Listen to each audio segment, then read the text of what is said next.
La idea de hoy es entonces hablar sobre el libro primero de la Ética Nicomaquea. A partir de ahí vamos a ir tomando... A algunos se le escapó el perro. Ay, a mí. Ujú. Ahora lo voy a callar, voy a ver. Claro, no, silencia el micrófono y después si querés hablarlo habilitás. Ahí está. O sea, quizá eso tiene que ver con algo un poco metafórico de que el que iba a empezar a hablar era un perro o algo así. Bien. Eh, A ver cómo. Estoy buscando cómo silenciar, no manejo bien esto. si no yo te lo silencio, espera. Ah, bueno, gracias. Ahí estás. Muy bien. Bueno, entonces vamos a empezar a hablar de la ética nicomaquea. La idea era que ustedes hubieran podido leer el primer libro y vamos entonces a tomar algunas nociones de cada capítulo dentro de ese libro, ¿no? Y algunas referencias propias del texto. El primer libro, ¿sí?, comienza haciendo referencia a este gran principio ontológico que constituye como el fundamento propio de la ética para Aristóteles. Recuerden que para Aristóteles la ética es una ciencia práctica. Entienden qué significa esto, ¿no? Porque cuando Aristóteles dice que la política, él la llama la política, pero podemos hablar de la ética, ¿verdad? Eh, cuando Aristóteles dice que es una ciencia práctica, está diciendo que es un conocimiento certero, digamos. Es decir, nosotros hoy en día cuando hablamos de ciencia, quizás solemos pensar, por ejemplo, en, bueno, un determinado conjunto de conjeturas, más o menos veraces, respecto de cómo se comporta un determinado sector de lo real. Y en cambio para Aristóteles la ciencia era un conocimiento certero de las cosas por sus principios y causas. ¿Ven? Entonces, cuando Aristóteles va a procurar fundamentar la ciencia ética, está convencido de que los principios que él postula son principios de carácter certero y que además, de algún modo, son universales, es decir, trascienden toda época y lugar. ¿Por qué? Porque se fundamentan en la naturaleza como tal y se fundamentan en la naturaleza humana también, vamos a ver. Pero hay un gran primer principio de carácter ontológico, que es aquel que dice que el bien es precisamente aquello hacia lo que todas las cosas tienden. Acá hay una primera equiparación de las nociones de bien y de fin. ¿Se entiende esto? ¿Algún comentario hasta acá?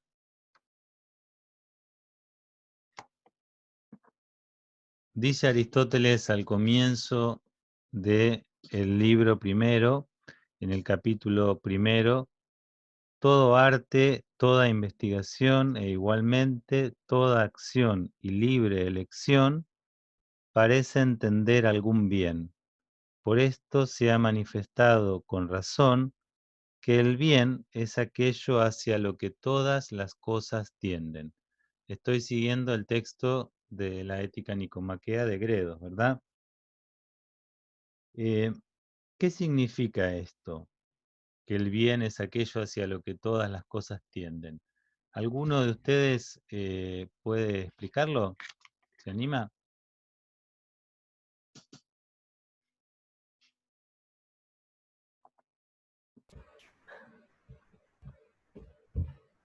Sí, yo más o menos puedo entenderlo como que, bueno, todas las acciones que podamos realizar eh, tienen como un fin un bien. que esté bien, bueno, va a terminar siendo la felicidad, ¿no? Uno supongo que hace acciones siempre pensando en un bien digamos, por uno mismo, porque si no estaría entrando dentro de un círculo de lo vicioso que te alejaría de ese camino del bien y que a la vez te aleja un poco del camino hacia lo que sería la felicidad individual.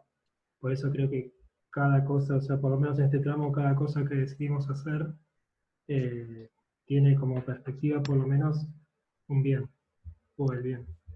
Bien. En realidad vos lo que hiciste ahí, Martín, es reducir tu comentario al plano propio de las acciones humanas, pero la fundamentación aristotélica es más amplia en el sentido que tiene un cierto carácter ontológico.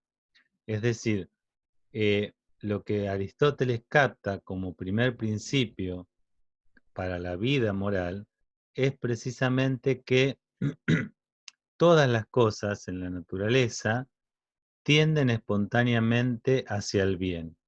Y acá hay una equiparación entre las nociones de bien y de fin. ¿Por qué? Porque el bien se postula o se propone como un fin hacia lo que las cosas y el hombre mismo en sus acciones tienden, pero también el bien se propone con una cierta idea de perfección. ¿Por qué?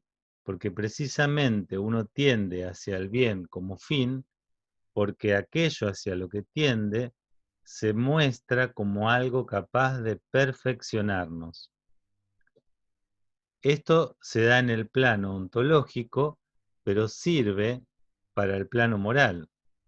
Es decir, en el plano ontológico, por ejemplo, yo acá tengo en mi habitación una planta que ustedes ahora no la pueden ver, que mi señora puso, y tiene unas hojitas que son un poco duras, que se van poco a poco inclinando, estaban hacia allá, hacia la izquierda, y poco a poco su punta fue tendiendo hacia la derecha, que es de donde le viene la luz solar, la luz del día. ¿Por qué? Porque el sol, la luz solar, constituye precisamente el bien de las plantas. Entonces ellas tienden naturalmente hacia su bien, hacia su perfección.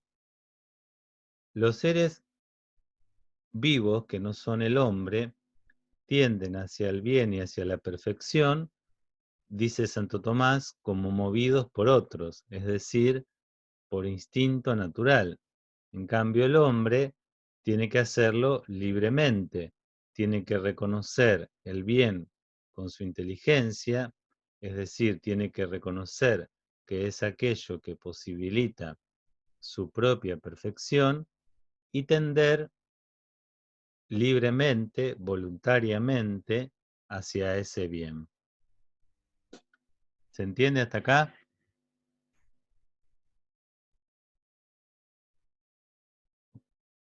¿Ven? De este primer principio ontológico surge una suerte de primer precepto moral, acá Aristóteles no lo dice, pero que es de algún modo como la forma de todos los preceptos.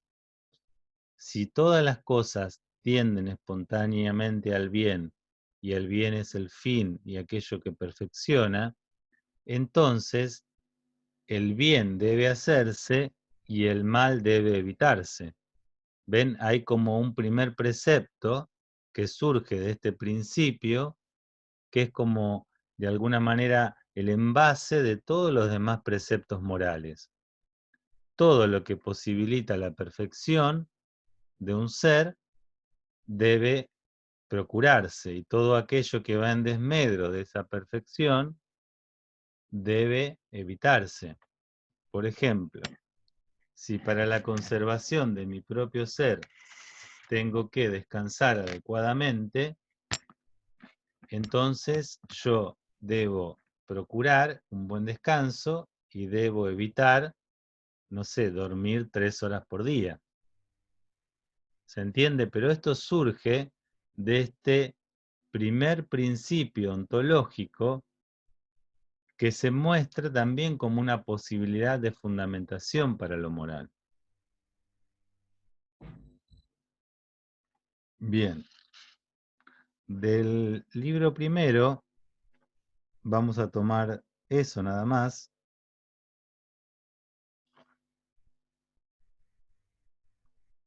Vamos a ir al capítulo 2, perdón, del capítulo 1 vamos a tomar eso, vamos a ir al capítulo 2, ¿sí? En el capítulo 2 tenemos una tesis importante que dice así: si hay un fin que queramos por sí mismo y todo lo demás por causa de él, entonces su conocimiento ha de tener un gran peso en nuestra vida.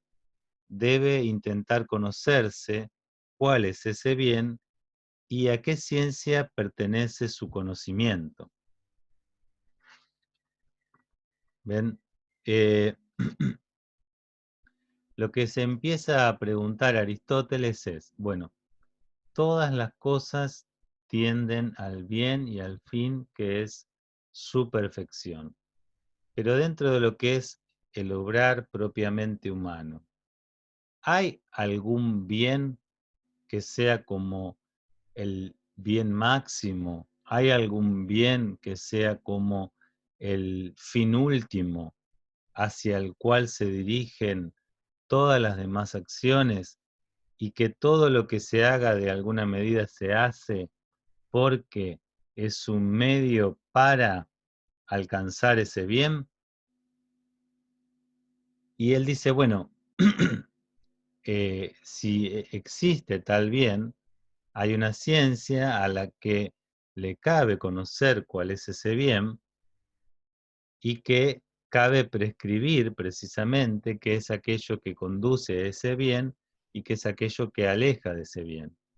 ¿Ven? Esto de alguna manera es totalmente como ajeno a nuestros parámetros culturales. Si nosotros hoy pensamos en la idea de bien último, de bien supremo, que vamos a ver que después se equipara a la noción de felicidad o eudaimonía, cada uno tiende a pensar que eso es algo, bueno, eh, que cada uno de nosotros elegimos. Es decir, yo elijo en qué poner mi felicidad, Martín elige en qué poner la suya, Ana en qué poner la suya, Lucas la suya, pero en cambio ven, Aristóteles está pensando que hay una ciencia que se tiene que ocupar de discernir cuál es ese bien supremo hacia el cual tienen que encaminarse todas las acciones humanas, y que por lo tanto ese bien supremo no es diferente para todos los seres humanos, sino que precisamente en tanto que los seres humanos compartimos una misma naturaleza, hay un único bien supremo que nosotros no podemos evitar y que si de alguna manera vamos para el lado contrario de ese bien, vamos en lugar de florecer como seres humanos, vamos a pudrirnos como seres humanos. ¿Se entiende lo que estoy diciendo? Voy a cerrar la ventana porque tengo un vecino que escucha Serrat a todo lo que da y por ahí me distrae un poco.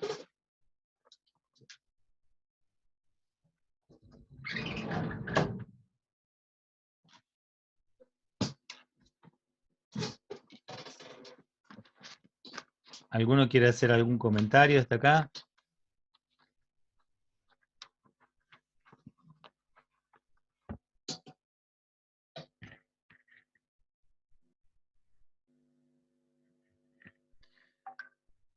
Vamos a ver entonces que la ciencia que se ocupa del conocimiento de este bien es la política, ¿sí? La política es, en el ámbito de las ciencias prácticas, la ciencia suprema.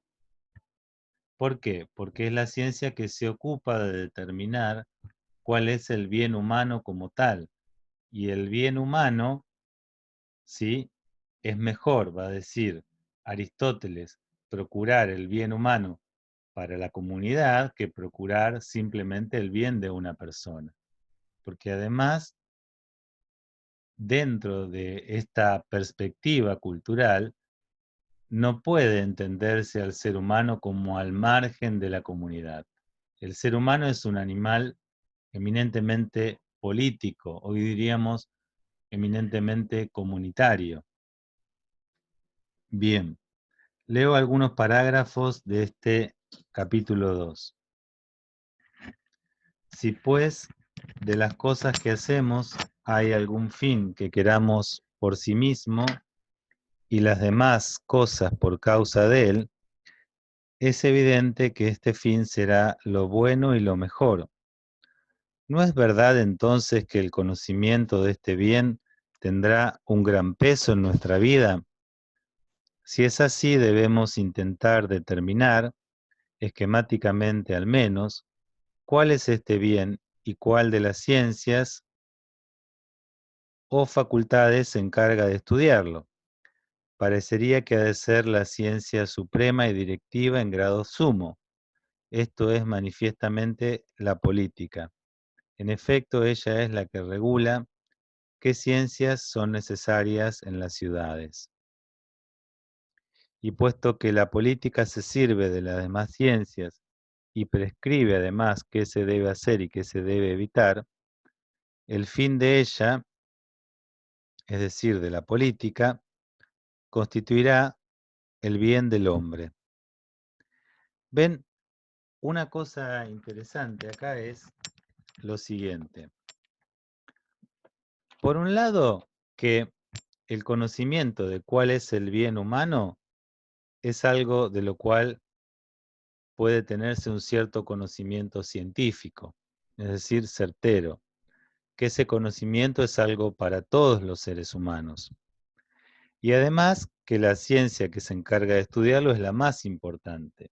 Ven, ¿qué es lo que está diciendo acá Aristóteles? Que la política, bueno, si bien tiene que ocuparse de que haya alimentos, digamos hoy en términos contemporáneos, de que haya salud pública, de que haya, no sé, una distribución demográfica adecuada, también tiene que ocuparse fundamentalmente de dónde está el bien del hombre, dónde está la felicidad humana, y tiene que prescribir normas que de algún modo orienten a los seres humanos en sus acciones libres hacia esa meta, hacia ese fin. Acá dice algo interesante también, porque dice que esta ciencia, dice, cito, prescribe. Y abajo en la nota al pie de, de esta parte del texto dice, la ciencia que tiene como fin fijar las normas generales de la acción que aseguren el bien de los ciudadanos. Ven, si bien es verdad que la ética de Aristóteles es una ética fundamentalmente de la virtud, eso de alguna manera no obsta al hecho de que la ética o la ciencia política tiene que prescribir cuáles son los preceptos o las leyes generales que permitan conducir al hombre hacia esa felicidad o hacia ese bien. Un lector moderno quizá cuando se acerca al texto de la ética nicomaquea, lo que más le sorprende es que no se habla de normas, no se habla de deberes, no se habla de preceptos. Pero sin embargo, si bien es verdad que Aristóteles se ocupa de las virtudes, como vamos a ver, eso no obsta el hecho de que la ética tenga que ser prescriptiva. Lo que pasa que también Aristóteles, supongo yo, tiene en mente el hecho de que los preceptos generales que conducen hacia el bien humano, hacia la felicidad, están puestos de manifiesto fundamentalmente en las leyes de la polis. ¿Ven? Acá no hay una distinción como la que solemos hacer nosotros entre moral, entre derecho, entre política, sino que precisamente estos tres ámbitos de la vida humana están íntimamente relacionados. Las leyes muestran lo que es bueno para el hombre y prohíben o persuaden de no hacer lo malo. Es decir, si hay algo que Aristóteles, de algún modo, procura dejar de manifiesto, es que este conocimiento de las prescripciones generales que conducen hacia la felicidad están presentes en las leyes de la polis, ¿sí? Y además, Aristóteles no se ocupa tanto de estos preceptos. ¿Por qué?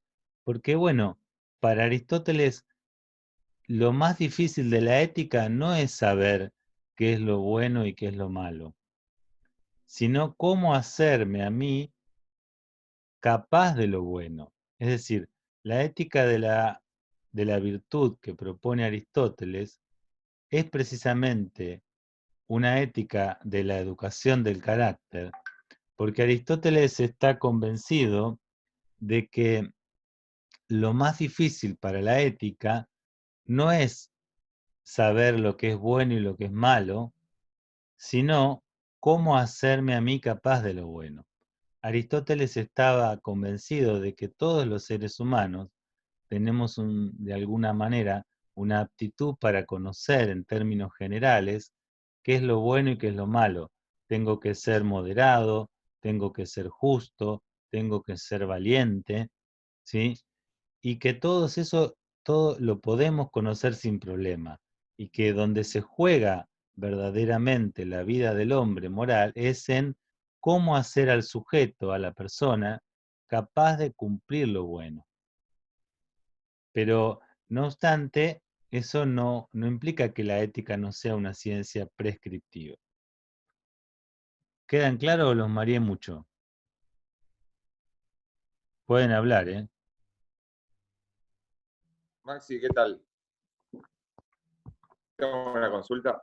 Sí, ¿quién habla? Sí, ¿quién habla? Juan Pablo es mi nombre. Ahí te estaba escuchando y yo tenía entendido, o por lo que leí, como que por lo último que decías, ¿no? Si yo, según Aristóteles, si yo conozco lo bueno, eso no me impulsa a ir para ese lado también.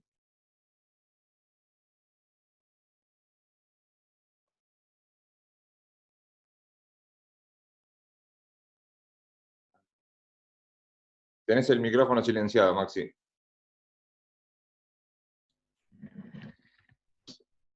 Eso depende, Juan Pablo, de cómo sea tu carácter.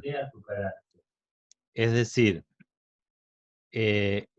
la persona que tiene un carácter formado por las virtudes va a conocer como bueno lo verdaderamente bueno y va a tender hacia eso.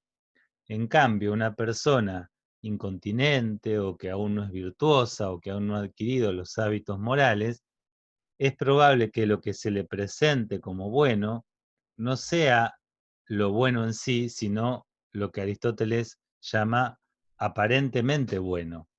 Es decir, para un inmoderado, ¿sí?, le va a parecer bueno comerse 10 milanesas, ¿sí? Eso le va a parecer como bueno. ¿Por qué? Porque su apetito lo mueve hacia eso y, lo va a juzgar como bueno. Entonces va a tender hacia eso, pero en realidad eso no va a ser lo bueno en sí, lo verdaderamente bueno como tal, sino que va a ser lo bueno aparente, va a decir Aristóteles. Es decir, ¿qué quiero decir con esto? Que no siempre aquello que se pone de manifiesto a la inteligencia y al conocimiento sensible, y que es una motivación para la acción, es lo verdaderamente bueno como tal, sino que puede ser aquello que Aristóteles denomina lo bueno aparente. Por eso es tan importante educar nuestro carácter con hábitos buenos. ¿Para qué? Para que aquello que nos aparezca como bueno sea lo verdaderamente bueno. No obstante, si uno tiene como primer principio de su vida moral buscar lo que sea realmente bueno, entonces es probable que una persona que procura ser prudente de este modo va a tener, digamos, la docilidad de saber aconsejarse. Es decir, volvemos al ejemplo de las milanesas.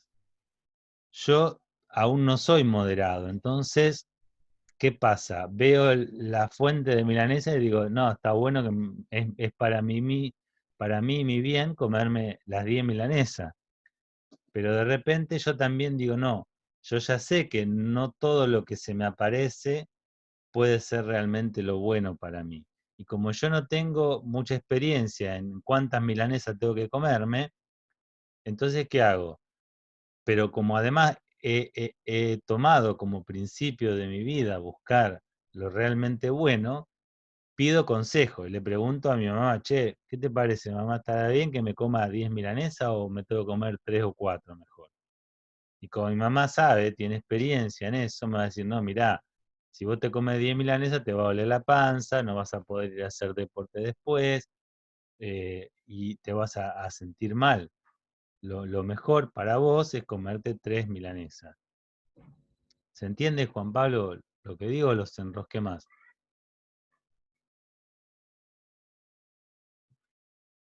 Sí, se entiende.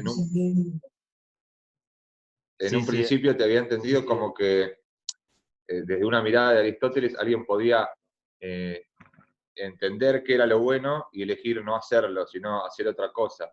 Pero con esto último que dijiste, lo entendí de otra manera, digamos. bueno, las dos cosas son posibles.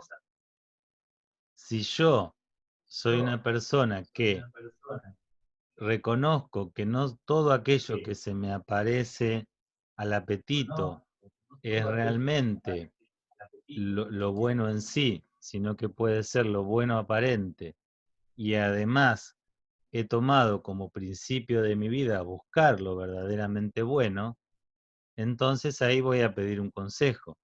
Ahora, puede ser que a mí no me caliente, ¿sí? Es lo que hace el incontinente o el malicioso, el vicioso. A mí no me caliente. Yo he tomado como principio de mi vida no hacer lo bueno en sí, sino hacer lo que tenga ganas de hacer, lo que el apetito me sugiera a cada momento. Entonces, en ese caso, esa persona no tiene ningún tipo de escrúpulo en hacer lo que el apetito le muestra como bueno. A ver, esperen que se está queriendo agregar algo. ¿Se entiende ahí, Juan? Sí, sí, sí, mejor. ¿Alguno le quedó alguna duda sobre esto? No, una consulta, acá se puede aplicar el ejemplo que pone de sí o no, ¿no? Que dice que si vos no sabes por tu cuenta, pero tampoco pedís consejo, te convertís en una persona inútil o en un hombre inútil para la sociedad. Sería eso. Exacto. Ahí nos adelantamos un poquito en el texto, pero Aristóteles lo que hace es señalar como que en el fondo hay tres tipos de seres humanos. ¿Eso en qué capítulo estaba? ¿Lo tenés a mano, Martín?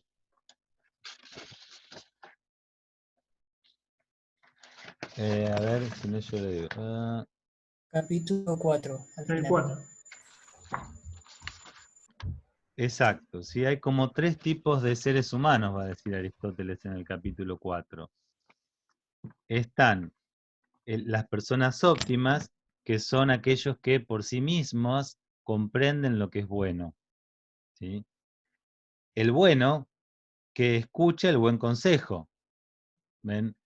Y el inútil, que ni comprende ni escucha, sería. Entonces está bien, es muy pertinente el ejemplo que trae esa colación. ¿Por qué? Porque la persona que aún no ha llegado a ser óptima, pero quiere ser buena, si no reconoce que aquello que se le muestra al apetito es lo realmente bueno y tiene dudas, ¿qué hace? Pide consejo. En cambio, la persona óptima ya lo reconoce y lo hace. En cambio, el inútil ni lo reconoce, ni escucha y hace lo que el apetito le demanda, ¿sí?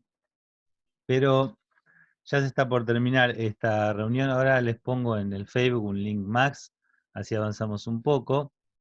Pero como para cerrar este primer momento, lo que me parece que es importante que quede claro es lo siguiente. La política o la ética es una ciencia. No como las matemáticas, por supuesto, no tiene el mismo grado de certeza, pero sí puede prescribir cuál es el bien humano y cuáles son los preceptos que deben cumplirse para alcanzarlo, para orientarse hacia su consecución. Segundo, para Aristóteles, ¿sí? Lo más importante no es saber qué es lo bueno y qué es lo malo, sino forjar en mí un carácter tal que me permita reconocer y hacer lo que es bueno. En términos generales, no es problemático saber qué es bueno y qué es malo. Todos más o menos sabemos en términos generales que tenemos que ser justos, que tenemos que ser moderados, que tenemos que ser valientes, que tenemos que ser prudentes. Lo difícil es saber, bueno, qué significa ser valiente, moderado aquí y ahora, y además tener, ¿sí?, precisamente las disposiciones de carácter necesarias que me hagan a mí capaz de cumplir lo que es bueno.